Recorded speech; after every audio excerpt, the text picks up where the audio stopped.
Paano mo nagawa yun? Lupit ah. Turo ko sa'yo. Gusto mo? Game. Game. Game! Okay. Sigurado ka, ha? Oh. Ikaw, Big Bird. Gusto mo? Oh, hindi. Workout na lang. Yes. Sorry pala, Tomas, kanina. Okay lang yun. Teka. Ano? Tagal naman. Tara. Okay. Let's go. Okay. So, Alright. medyo defense yung ginawa ko kanina kay Tomas. Ah. So, let's say, for example, ikaw offense ka, okay? Okay. Okay, so, try mo kang hit. So, kunyari ata. Okay. Ito. You can block here. Tapos, kung kunwari, mag-jab yung opponent mo, go.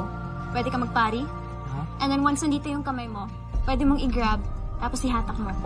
And then, once you're here, sa likod ng offender, pwede mong i-patid ng paganyan. And then, that's when you can do the choke. So, alam mo naman yung basic choke, di ba? So, make sure na nandito yung ano mo, talaga sa atin.